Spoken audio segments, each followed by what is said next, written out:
வணக்கம் நண்பர்களே, நான் Manikandan. This is Mani's travels with hope.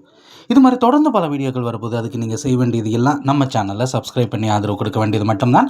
இன்றைக்கி இந்த வீடியோவில் நம்ம பார்க்க போகிற விஷயம் ஈரோட்டில் இருந்து சென்னைக்கு நிறைய ட்ரெயின்ஸ் இருக்குது, பகல் நேரத்தில் கூட இருக்குது.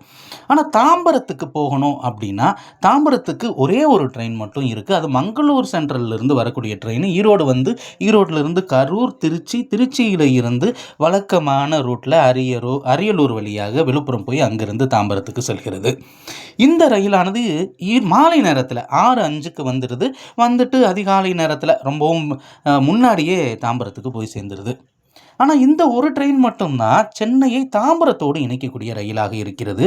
பகல் நேரத்தில் ஒரு ட்ரெயின் வேணும் அப்படிங்கிற கோரிக்கை ரொம்ப நாளாகவே இருந்துக்கிட்டு இருக்கு அப்படின்னு தான் சொல்லணும்.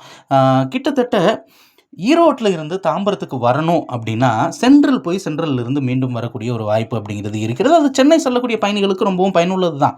ஆனால் ஈரோட்டில் இருந்து விழுப்புரமோ, ஈரோட்டில் இருந்து விருத்தாச்சலம், அரியலூர், செங்கல்பட்டு, மேல்மருவத்தூர் இந்த பகுதிகளுக்கு போகணும் அப்படின்னா அந்த ஒரு ட்ரெயினை தவிர வேற ஒரு ட்ரெயினுமே இல்லாத ஒரு சூழ்நிலை தான் இருக்கிறது. எனவே ரயில்வே நிர்வாகம் மனசு வைக்கணும். தினமும் காலை நேரத்தில் ஈரோட்டில் இருந்து புறப்பட்டு கரூர், திருச்சி வழியாக தாம்பரம் போயிட்டு மீண்டும் மதிய நேரத்தில் பிற்பகலில் கிளம்பி ஈரோடு வரும் வகையில் ஷெட்யூல் அமைச்சாங்க அப்படின்னா உண்மையிலேயே அது இந்த பகுதி மக்களுக்கு பயனுள்ளதாக இருக்கும் அப்படிங்கிறதுல எந்த ஒரு மாற்று கருத்துமே கிடையாது. அதே மாதிரி திருச்சியிலிருந்து இந்த ரயிலானது பகல் நேரத்தில் தாம்பரத்தை இணைக்கக்கூடிய ரயிலாகவும் இருக்கும். இந்த வீடியோவில் நான் கொடுத்த தகவல்கள் உங்களுக்கு போதுமானதாக இருந்திருக்கும் அப்படிங்கிற நம்பிக்கை எனக்கு இருக்கிறது. அடுத்த வீடியோவில் பார்ப்போம். நன்றி, வணக்கம்.